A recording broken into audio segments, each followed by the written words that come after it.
Donc maintenant, est-ce que tu peux nous expliquer quelle est la différence entre le neurofeedback et le biofeedback? Est-ce qu'il y a une différence entre les deux?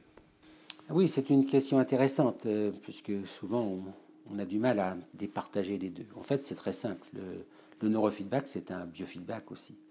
Mais il est basé sur l'électroencéphalogramme.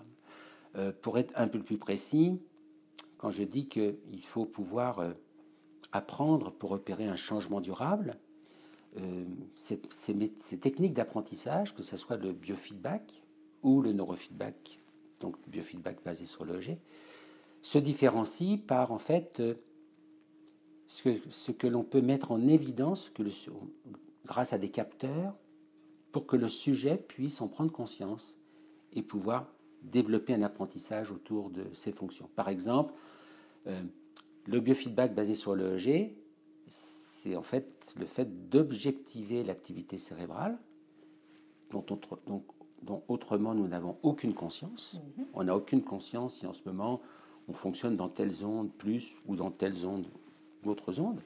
Donc là, ça va permettre d'objectiver que quand on est par exemple focus, c'est-à-dire attentif, précisément orienté vers une tâche, et bien que notre cerveau travaille effectivement dans une bande de fréquences particulière. Donc le but de l'EEG, c'est de le montrer, et en temps réel, que la personne se rende compte que cette activité cérébrale dans laquelle elle est correspond à un état mental qui est associé. C'est à partir de cela qu'on va pouvoir, à ce moment-là, encourager la personne à répondre d'une façon positive dans cette direction. Et c'est la base même du neurofeedback et du biofeedback, c'est-à-dire de récompenser une action qui est positive. Par exemple, si dans la tâche, je reconnais que je suis dans un état de détente, comme je suis en ce moment, eh bien, je suis dans ce qu'on appelle le bon bêta, parce que je suis dans un état de détente, mais je suis orienté quand même pour que vous puissiez comprendre ce que je suis en train de dire. Donc cet état de bon bêta, si je le reconnais et qu'effectivement je vois sur l'écran qu'il correspond à des ondes cérébrales du bon bêta, eh bien mon travail va être d'être associé les deux et de continuer à travailler en objectivant ces ondes et en y associant l'état dans lequel je suis. À ce moment-là, un enfant qui va par exemple avoir du mal à fixer son attention, en régulant son activité cérébrale de cette façon, va apprendre pas à pas, par répétition, à développer les réseaux cérébraux, les réseaux neuronaux qui correspondent justement à ces ondes cérébrales et à donc cette meilleure attention. Ça, c'est pour le neurofeedback. Pour le biofeedback, par exemple, c'est assez simple. Avant de commencer cette interview, j'étais quand même stressé, comme tout le monde peut l'être à ce moment-là. Eh bien, si on m'avait mis un petit capteur au bout du doigt, qui m'aurait, par exemple, détecté, on va dire, l'émission de la sueur, donc par les glandes sudoripares au niveau de mon organisme, eh bien, j'aurais pu voir sur un écran que mon système sympathique était beaucoup plus en alerte qu'il ne devrait. Et c'est ce qui traduit un état de stress. Eh bien, quand on est dans ces états de stress qui sont non conscients, si on a un petit capteur qui nous permet de voir à ce moment-là qu'on est dans cet état de stress, on peut apprendre à réguler cette activité totalement automatisée, cette activité du système sympathique, et de l'associer justement à une diminution du stress. Alors, est-ce que, donc si je comprends bien, le neurofeedback serait, je résume, hein, un entraînement du cerveau, et le biofeedback serait un entraînement du corps, ou du moins se servir du corps pour voir, pour comprendre un petit peu comment on vit, exemple, je ne sais pas, s'il y a un stress dans notre environnement ou un enfant qui est en train, qui se prépare à faire ses devoirs. Alors, ça pourrait être intéressant de voir dans quel état d'apprentissage il est, avant bien même de faire ses devoirs, de lui mettre son petit capteur. Donc, son corps permettrait aux parents, exemple, de savoir si l'enfant il est prêt à faire ses devoirs. Je donne un exemple. Est-ce que tu as autre chose à pouvoir compléter? Bien sûr. Excuse-moi, est-ce que ça ressemble à peu près à ça? C'est ça. Bon. D'une façon globale, c'est tout à fait la bonne explication. C'est-à-dire que nous avons ce qu'on appelle des constantes physiologiques. Hein. L'homéostasie, cet équilibre général de notre physiologie, elle se traduit par un battement du cœur régulier, par la circulation du sang, par un rythme respiratoire. Et on sait bien que dès qu'on est dans un état de tension, eh bien, toutes ces constantes s'affolent quelque peu. Hein, la tension, la pression sanguine peut augmenter, etc. Et donc, quand il y a, malheureusement, et c'est très fréquent, l'installation d'un état de stress chronique, tellement chronique qu'on finit d'ailleurs par ne plus s'en rendre compte, eh bien que la personne va vivre dans cet état de tension et développer un tas de problèmes, tout autant au niveau du corps d'ailleurs qu'au niveau de ses états mentaux. Entre autres, au niveau du corps, pour reprendre l'exemple de l'enfant, lui, effectivement, si il est agité, si il est tendu dans son corps, s'il a des crispations permanentes dans ses muscles du cou, des épaules, s'il a la respiration bloquée, il ne va pas se rendre compte. Donc, ces capteurs vont permettre effectivement, pour différentes parties de la physiologie, de montrer à la personne si elle est vraiment en excès ou pas. Par exemple, on travaille aussi sur ce qu'on appelle la cohérence cardiaque, c'est-à-dire ce réflexe qui permet d'associer la respiration à la variabilité de la fréquence cardiaque.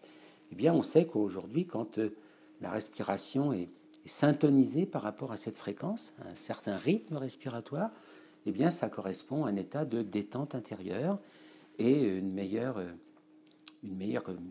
équilibre système parasympathique et orthosympathique. Ok, super.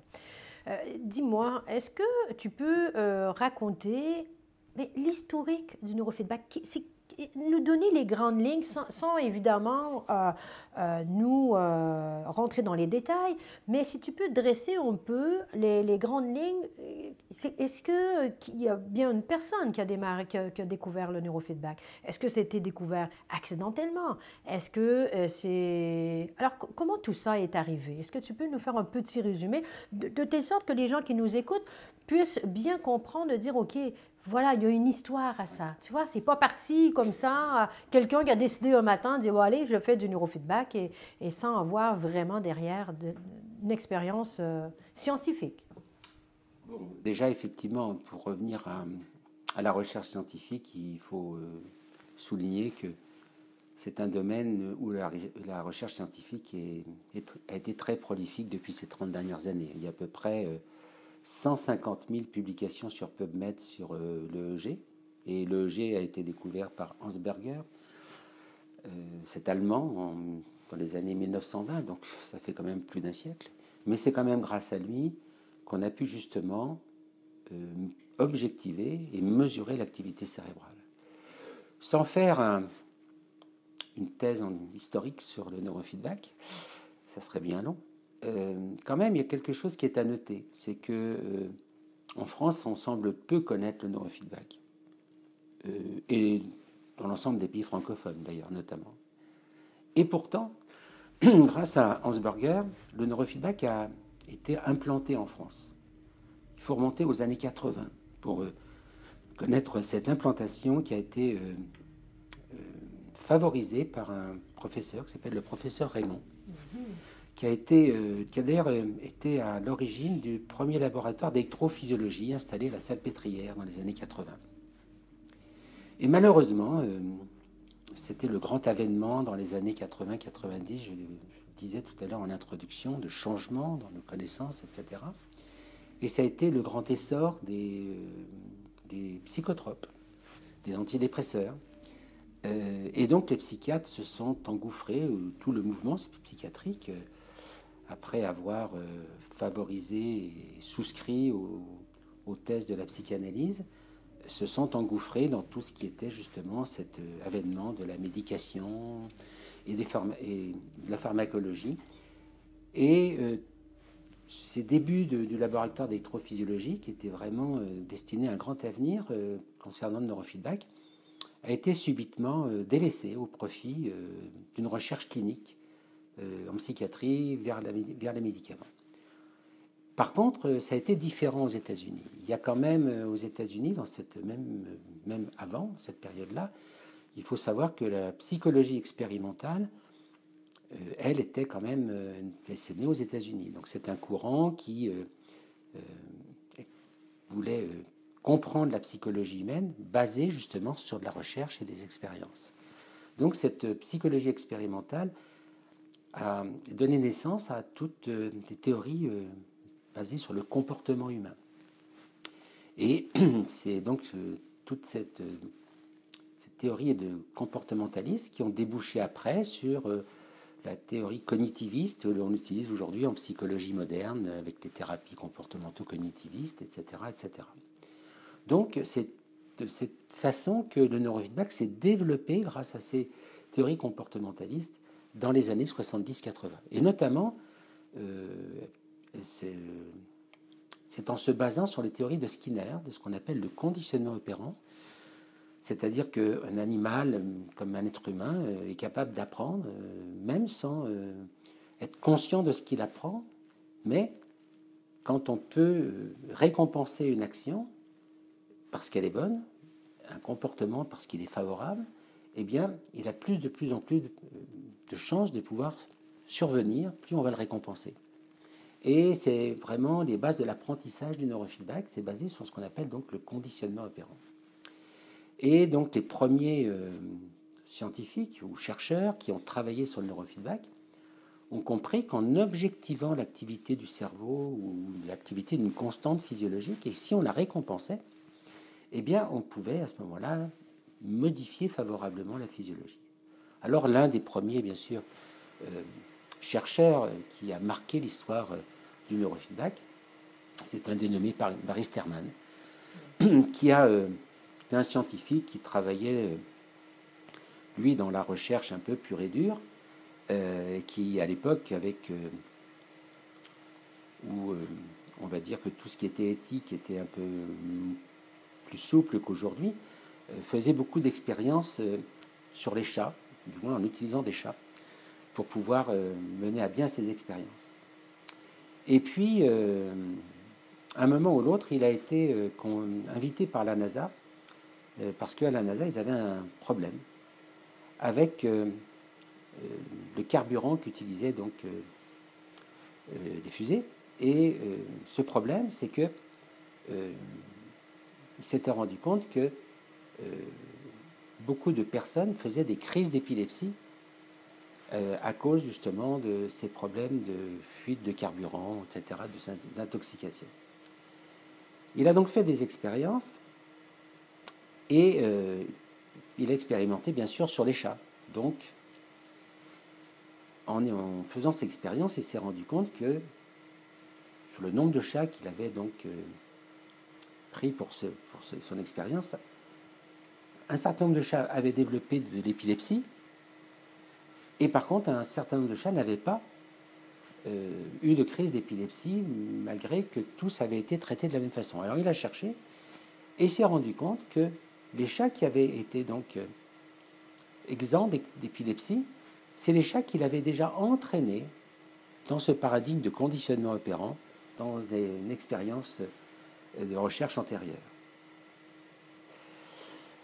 Bien sûr, ça l'a énormément interpellé, et tout à fait par hasard, comme toujours d'ailleurs lorsque une découverte importante se fait, il faut un peu de hasard et de chance, sa secrétaire avait des crises d'épilepsie depuis de nombreuses années. Elle était récalcitrante à tout traitement et lui a donc proposé de pouvoir lui faire un entraînement par neurofeedback. Et d'ailleurs, cette étude de cas a été publiée dans les années 70 et ça a été la première étude sur justement du neurofeedback sur l'épilepsie. Voilà, ça a vraiment marqué les débuts historiques du neurofeedback et c'est ce qui a été au démarrage. Bien sûr, il n'est pas tout seul, il y a bien d'autres noms, il y a Joël Lubar qui existe encore aujourd'hui, il y a Camilla, il y a plusieurs grands chercheurs américains qui sont connus pour leur travail conjoint. Et d'ailleurs, aujourd'hui, il y a plusieurs organismes aux États-Unis qui regroupent des milliers de professionnels qui font du neurofeedback basé sur la méthode dont nous parlons, qui sont regroupés autour de 3 grandes associations nord-américaines. Une s'appelle bien sûr l'ISNR, c'est l'Institut de recherche scientifique en neurofeedback. Il y en a une autre qui s'appelle la APB, qui est très ancienne, depuis les années 70-80, qui est donc basée, dont l'objet donc c'est de regrouper tous les professionnels qui s'occupent de tout ce qui est de psychophysiologie et de biofeedback. Et puis il y a aussi une alliance de certification internationale en biofeedback qui, elle, édicte les formations et édicte les bonnes pratiques qui sont enseignées dans ces formations. C'est d'ailleurs auprès d'elle que nous avons, grâce à notre associé Brandon, pu traduire cette formation américaine et la dispenser justement dans les pays francophones aujourd'hui. On aura bien sûr l'occasion d'en reparler, mais écoutez, pour cette première partie, alors je vais prendre la citation de Galilée, hein, j'adore parce que ça représente bien ce que Joël vient de dire, mesurer ce qui est mesurable et rendre mesurable ce qui ne l'est pas. Alors c'est vraiment Galilée, c'est quelque chose qui depuis presque au-dessus de 25 ans. Hein. Alors d'ailleurs, quand nous étions à notre clinique, nous étions avec la mesure déjà à ce moment-là, mais au niveau du système postural fin. Alors c'est la mesure, aujourd'hui, grâce au neurofeedback et l'évaluation du neurofeedback, ça nous permet de mesurer, mais qu'est-ce qui peut bien se passer dans cette tour de contrôle. Alors, merci Joël pour cette première partie. Merci, alors, écoutez, les amis, vous êtes encore là, c'est magique. Merci de prendre le temps de nous écouter. Si vous croyez que cette vidéo peut aider des gens autour de vous, des professionnels, surtout des professionnels de la santé, nous aurons l'occasion d'en reparler cette semaine, donc avec la vidéo numéro 2. Mais d'ici ce temps-là, je vais vous placer le lien juste en dessous pour vous permettre de télécharger le livre blanc en neurofeedback. Vous allez avoir dans ce livre bien l'historique du neurofeedback. Il y a beaucoup d'informations à l'intérieur de ce livre. Alors, je vais vous placer juste le lien en dessous de la vidéo. D'ici là, donc, on se revoit cette semaine avec la vidéo 2. On vous laisse télécharger le livre blanc en neurofeedback. Prenez le temps de peut-être le lire pour avoir les grandes lignes et restez avec nous. Prenez note, donc suivez bien dans vos mails. Si vous avez reçu notre mail et parfois il est dans les spams, je vous encourage de nous placer dans les contacts pour bien sûr avoir de nos nouvelles cette semaine. Alors, je vous dirais, allez, d'ici 24 à 48 heures, allez, 48 heures, nous allons vous envoyer la deuxième vidéo de ces 4 vidéos cette semaine. Alors, qu'est-ce qu'un neurofeedback? Et bien sûr, qu'est-ce que ça peut vous apporter dans votre vie professionnelle? D'ici là, portez-vous bien au nom de toute l'équipe, donc Joël, Brandon et moi-même. Nous vous souhaitons une très belle fin de journée et on se dit à très bientôt. Merci.